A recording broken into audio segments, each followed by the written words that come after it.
आज डेटाबेस और digital India के बैनर तले हम लोग कहां से कहां तक पहुंच गए हैं। मंशा हमेशा आपकी सरकार के एक मैसेंजर के रूप में होना चाहिए।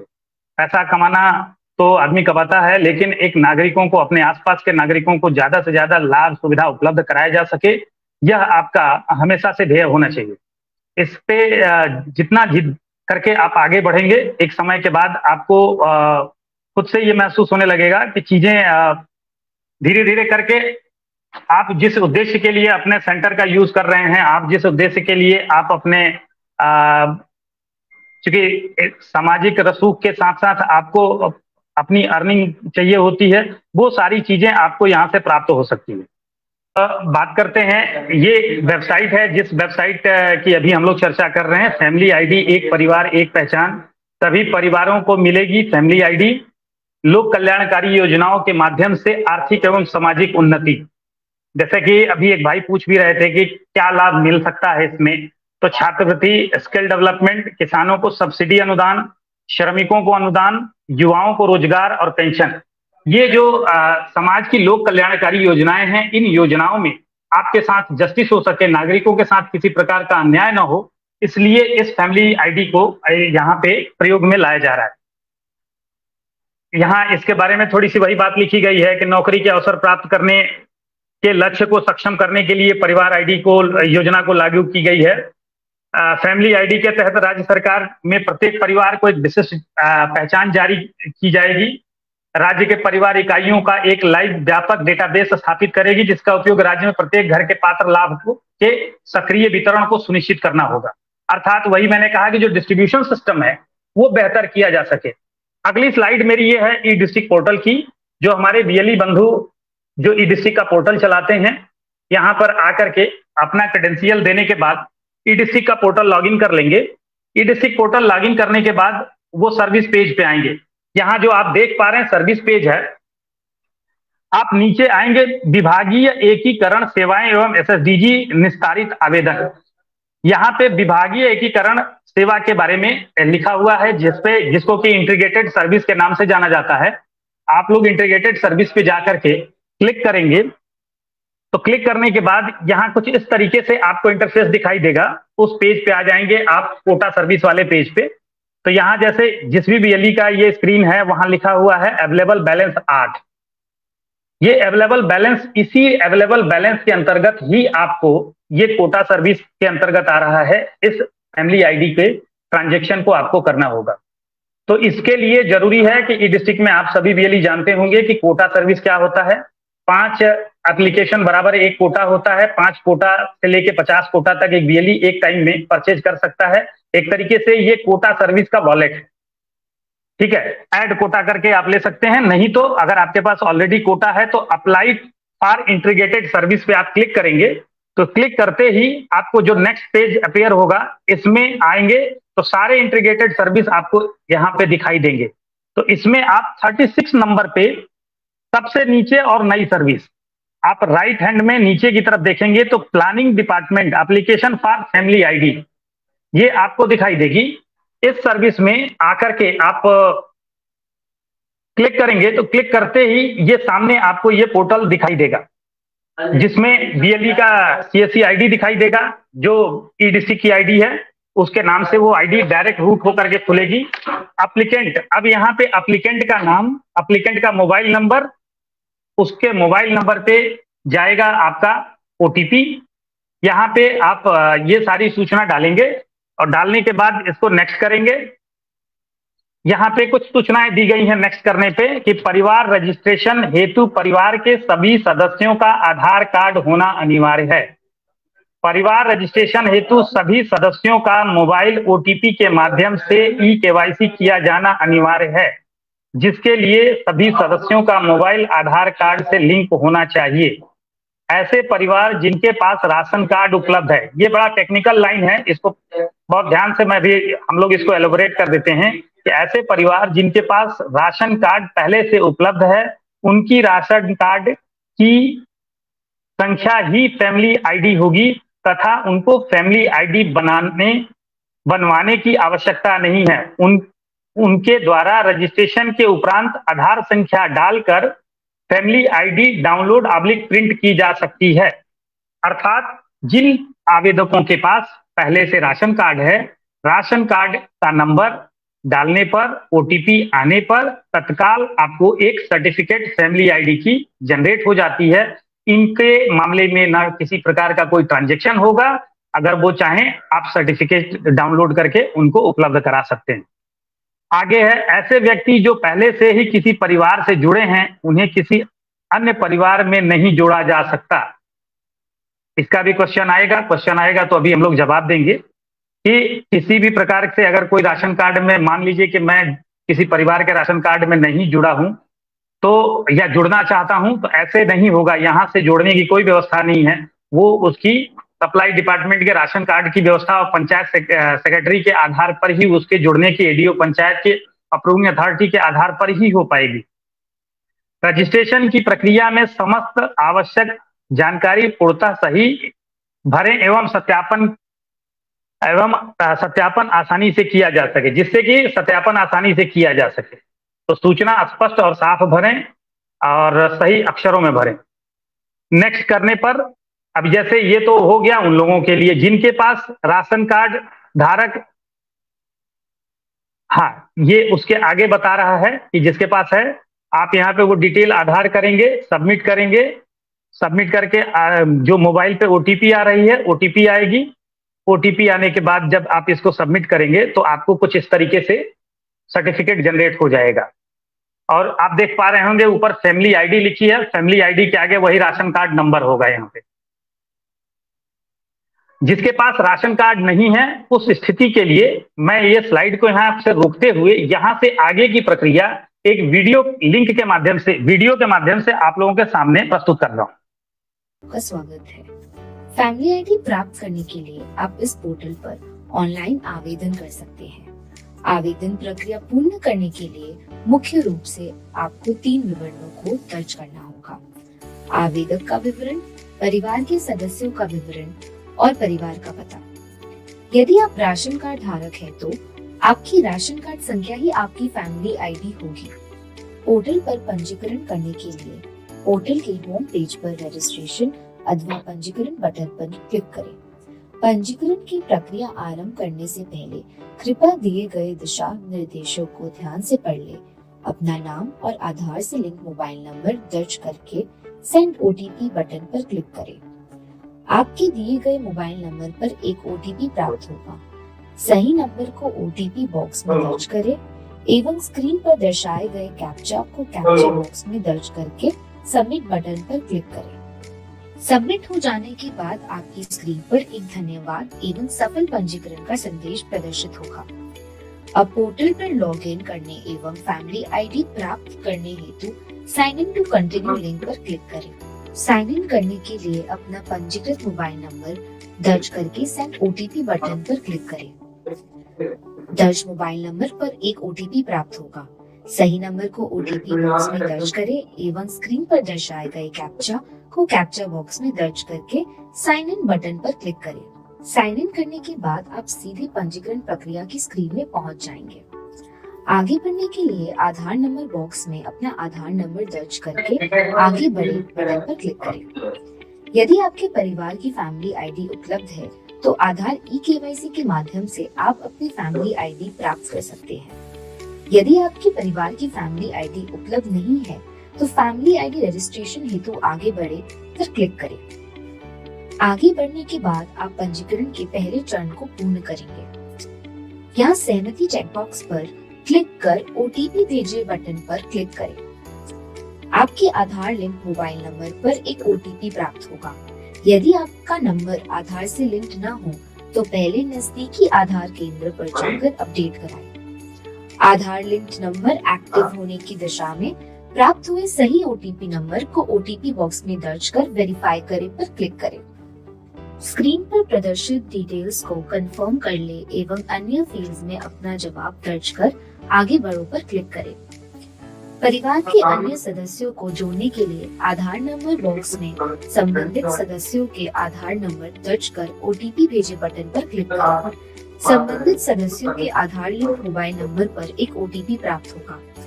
प्राप्त हुए सही ओटीपी नंबर को ओटीपी बॉक्स में दर्ज कर वेरीफाई करे पर क्लिक करें। यदि कोई सदस्य किसी अन्य परिवार में पहले से जुड़ा हुआ है तो उसको यहाँ जोड़ना संभव नहीं होगा।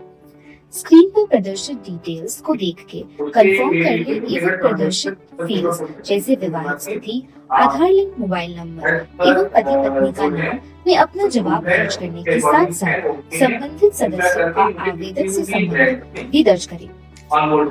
सभी डिटेल्स दर्ज करने के बाद सुरक्षित करने पे क्लिक करें। यदि किसी सदस्य की डिटेल्स में संशोधन करना हो तो एडिट आइकन पर क्लिक करके संशोधन कर सकते हैं। इसी तरीके से परिवार के सभी सदस्यों को एक एक करके जोड़े और सभी सदस्यों को जोड़े जाने की दशा में पता जोड़ने के लिए आगे बढ़े। परिवार का पता जोड़ने के लिए शहरी या ग्रामीण में से एक विकल्प का चयन करें। तत्पश्चात प्रदर्शित फील्ड्स में परिवार का पता विस्तार में दर्ज करें। पता दर्ज हो जाने की दशा में सुरक्षित कर आगे बढ़े बटन पर क्लिक करें। पंजीकरण के अंतिम चरण में सभी दर्ज डिटेल्स को जांच लें। फाइनल सबमिशन के पश्चात किसी भी विवरण को संशोधित किया जाना संभव नहीं होगा। डिटेल सही होने की दशा में सहमति चेकबॉक्स पर क्लिक कर फाइनल सबमिशन पर क्लिक करें। आपने अपना आवेदन सफलतापूर्वक सबमिट कर दिया है। आपकी प्रोविजनल आईडी नंबर और एप्लीकेशन नंबर स्क्रीन पर प्रदर्शित होगी। साथ ही एक एसएमएस आपके पंजीकृत मोबाइल नंबर पर भी प्राप्त होगा, जिसे आप अपने पास नोट कर सकते हैं या लिंक पर क्लिक कर प्रोविजनल आईडी डाउनलोड भी कर सकते हैं। लेखपाल और ग्राम विकास अधिकारी के सत्यापन एवं एसडीएम या बीडीओ के अनुमोदन के बाद फैमिली आईडी आपके एसएमएस नोटिफिकेशन के द्वारा प्राप्त हो जाएगी। अपने आवेदन की वर्तमान स्थिति चेक करने के लिए आप इस पोर्टल का इस्तेमाल करें। धन्यवाद। जी, तो यहाँ आप लोगों ने देखा कि एक बृहद प्रक्रिया इसकी क्या है।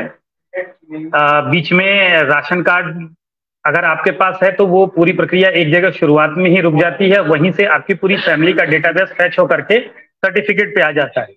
अगर आपकी राशन कार्ड नहीं है, ऐसी स्थिति में संबंधित विभाग द्वारा वेरीफाई करने के बाद अप्रूविंग अथॉरिटी द्वारा उसको अप्रूवल मिलने के बाद आपके एसएमएस के जरिए आवेदक को इसकी सूचना आ जाती है और वो सर्टिफिकेट जनरेट हो जाता है। इसी दौरान जब आप एप्लीकेशन सबमिट कर रहे होते हैं, इसी दौरान आपके जो कोटा है, कोटे से एक कोटा का डिडक्शन कर लिया जाता है। अर्थात जो ही आप अपना ये आवेदन कंप्लीट करते हैं, कंप्लीशन के साथ ही एक कोटा आपके वॉलेट से माइनस हो जाता है। जी, शिवम जी कुछ कहना चाहें, उसके बाद फिर हम लोग कुछ क्वेश्चनार देखते हैं। बीएलईज बहुत सारा सवाल कर रहे हैं इसको लेकर के। जी, इसमें हम कुछ लाइन जोड़ना चाहेंगे। सबसे इम्पोर्टेंट है कि आधार से मोबाइल नंबर लिंक होना ही चाहिए, अन्यथा उस सदस्य को ऐड नहीं किया सकता। प्लस जो आवेदक है, जो पहला आवेदक है, उसकी उम्र 18 वर्ष से ऊपर होनी चाहिए। ये 2 पॉइंट में और ऐड करना चाहूंगा, तो इस बात का भी बीएलईज को रिक्वेस्ट है कि वो अच्छा, मैं इससे जुड़ा हुआ एक छोटा सा, जो उस दिन हम लोगों की बीसी हुई थी उसकी स्क्रीनशॉट मैंने लिया था, तो मैं वो पीपीटी चलाता हूँ जिसमें रेलेवेंट चीजें हैं, हम लोग उस पर थोड़ा सा बता लेते हैं।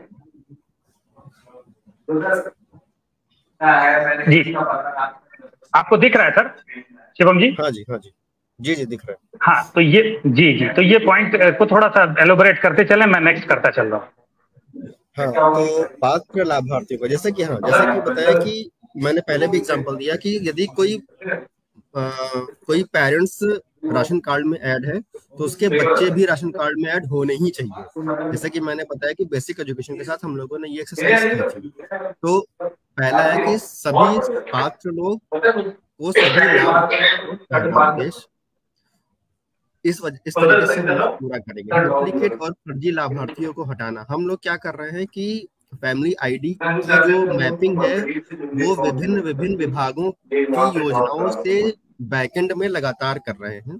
इसकी वजह से हम लोगों ने, अगर मैं एग्जांपल दूं तो ओल्ड एज पेंशन और विडो पेंशन, यदि कोई महिला है तो वो या तो ओल्ड एज पेंशन पाएगी और या तो विडो पेंशन नहीं पाएगी।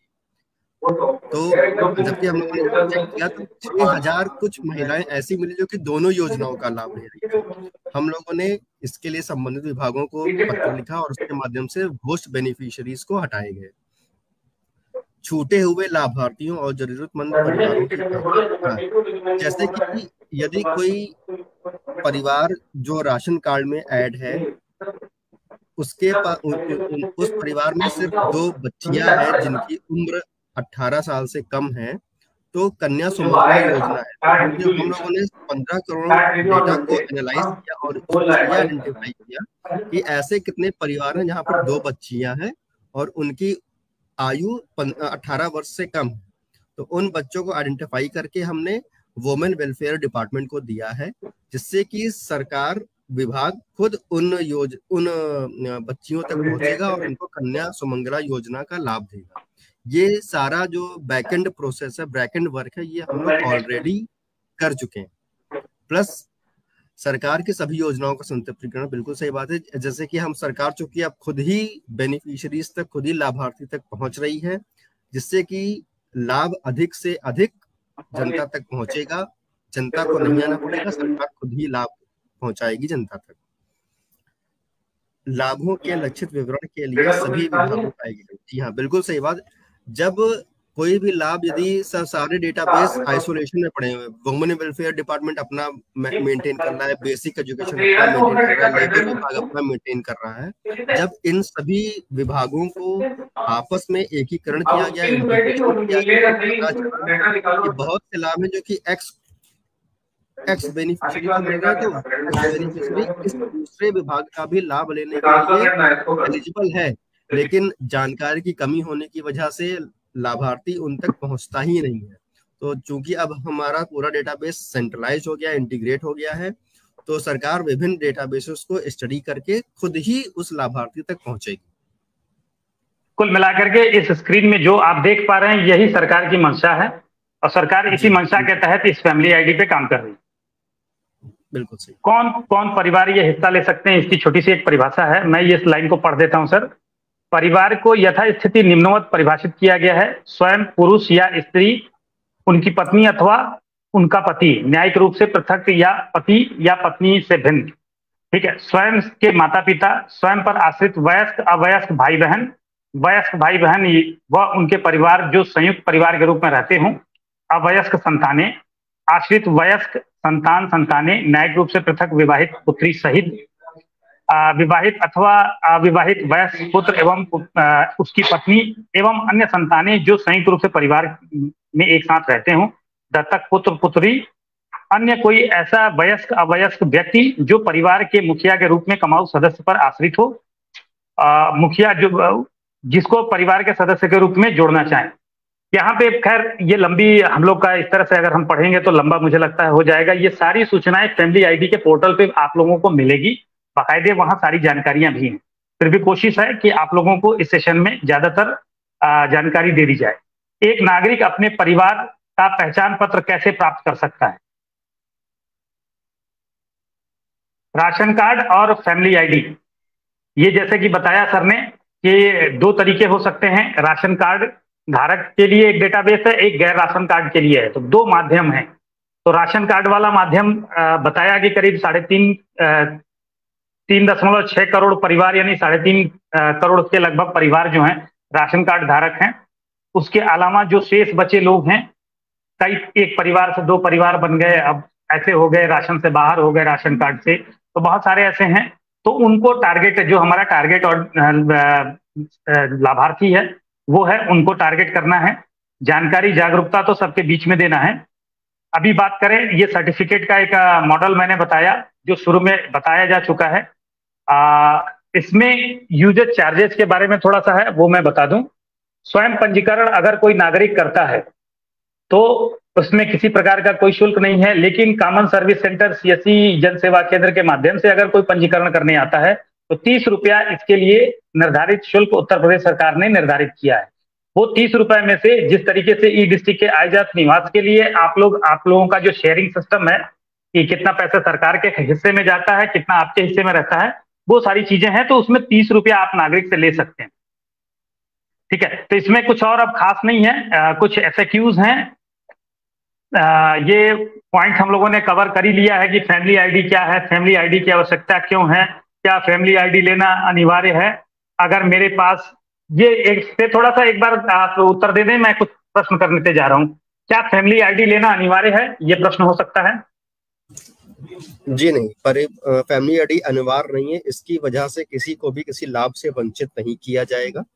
ये पूर्णतया ऑप्शनल है, आपकी इच्छा के ऊपर है। लेकिन हाँ, अगेन मैं ये कहना चाहूंगा कि इस फैमिली आईडी लेने से आपको सरकार के द्वारा बहुत से बेनिफिट, जो कि आपको टफ होता है लेने के लिए, सरकार आप तक खुद पहुंचेगी। तो मैं यही रिकमेंड करूंगा कि सभी सदस्य, सभी VLEs, सभी सदस्यों का फैमिली आईडी बनवाएं। यानी कि अगर ऐसे बात कर लें, थोड़ा सा एग्जांपल के तौर पे, कि रेलवे के विंडो पे खड़े होकर के टिकट लेना और ऑनलाइन टिकट ले लेना। जी बिल्कुल।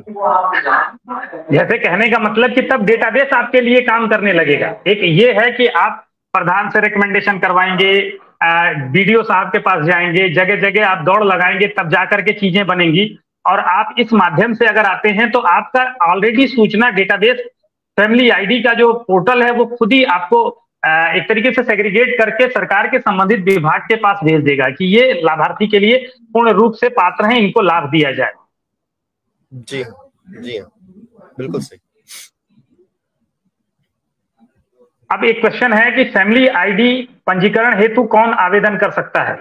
इसमें उत्तर दिया गया है परिवार का कोई भी वयस्क आवेदक हो सकता है। जैसे ही इसको मैं थोड़ा सा क्लियर करूं, थोड़ा अगर कुछ गड़बड़ होगा तो बताइएगा शिवम जी, चूंकि मैं भी खुद सीख रहा हूं। हम अपने VLEs के सिखाते सिखाते कोशिश करते हैं, और चूंकि आप विशेषज्ञ हैं, इस विभाग से हैं, तो मेरा जो समझ में आया कि मेरे परिवार में मेरे पिताजी परिवार के मुखिया हैं और मैं 18 साल से अधिक वयस्क हूं, परिवार का एक एडल्ट पर्सन हूं, तो मैं जाकर के आवेदन कर सकता हूं। और इसके लिए कोई जरूरी नहीं कि मुखिया ही जाकर के आवेदन करेगा। यानी कि फैमिली आईडी का फैमिली पद। जी जी जी बिल्कुल, कोई नहीं है, परिवार का कोई भी वयस्क सदस्य जो कि 18 वर्ष से ऊपर है, कोई भी आवेदन कर सकता है। जरूरी नहीं है कि मुखिया। एक्चुअली प्रैक्टिकल प्रॉब्लम्स ये आती है कि मुखिया जो है वो जनरली 70 इयर्स 80 इयर्स का होता है, वो बहुत कंप्यूटर सेवी कई बार नहीं होता है। तो इस चीज को ना, ये समस्या ना हो, इसकी वजह से कोई भी वयस्क सदस्यों को इसमें आवेदन कर सकता है। हाँ, जब आप अपने पिताजी को जोड़ेंगे तो आप उनसे अपना संबंध चुनेंगे, वहां पर आपको सही संबंध चुनना है। जैसे अगर आपने आवेदन किया है मुखिया से संबंध हो गया, तो आपने आप पिता को एज एन सदस्य ऐड किया, तो आप उनके पिता, अपने संबंध में पिता चुनेंगे। अपने बेटे को आपने ऐड किया तो पुत्र चुनेंगे, इस तरीके से। अब अगला क्वेश्चन लेते हैं। यदि मैं राशन कार्ड धारक हूं तो फैमिली आईडी में कोई सदस्य कैसे जोड़ सकता हूं? इसमें लिखा है फैमिली आईडी में सदस्य जोड़ने के लिए आपको पहले राशन कार्ड में सदस्यों को जोड़ना होगा। देखिए, राशन कार्ड का जो स्पष्ट है, जो राशन कार्ड का डेटाबेस है और जो हमारे फैमिली आईडी का डेटाबेस है, वो पूर्णतया आपस में सिंक मोड में है। यदि राशन कार्ड में कोई सदस्य आज ऐड होता है या कोई परिवार आज ऐड होता है, तो वो नेक्स्ट डे 24 घंटे के अंदर अपने आप ही फैमिली आईडी वाले डेटाबेस में सिंक हो जाता है। तो यदि परिवार राशन कार्ड में ऐड है या सदस्य राशन कार्ड में ऐड है, तो फैमिली आईडी उसकी ऑटोमेटिक बन जाएगी, उसको अलग से कुछ करने की जरूरत नहीं।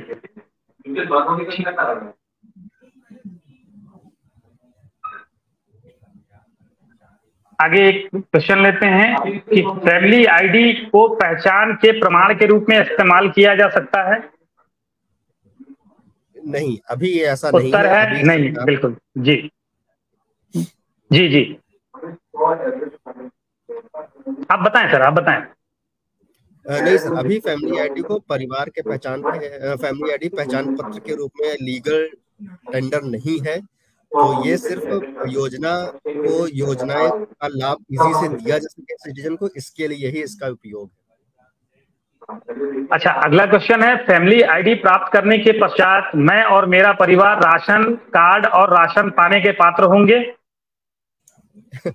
नहीं, बिल्कुल ऐसा नहीं है। राशन कार्ड के लिए पात्र होने के लिए आपको फूड एंड सिविल सप्लाई का जो सिस्टम है उसके थ्रू ही प्रोसेस करना है। हाँ, लेकिन यदि भविष्य में सरकार को लगता है कि आपका परिवार आपके विभिन्न जो योजनाओं हैं उसके डेटाबेस के सिंक पर सरकार को ये लगता है कि ये परिवार जो है या ये सदस्य जो है वो राशन कार्ड का पात्र भी है, तो फैमिली आईडी का डेटाबेस खुद ही food and civil supply department को ये नोटिफाई करेगा कि इस परिवार को, इस सदस्य को आप राशन कार्ड में ऐड करिए। लेकिन बाय डिफॉल्ट आपने फैमिली आईडी बनवा ली तो आप राशन कार्ड के पात्र हैं, ऐसा नहीं है।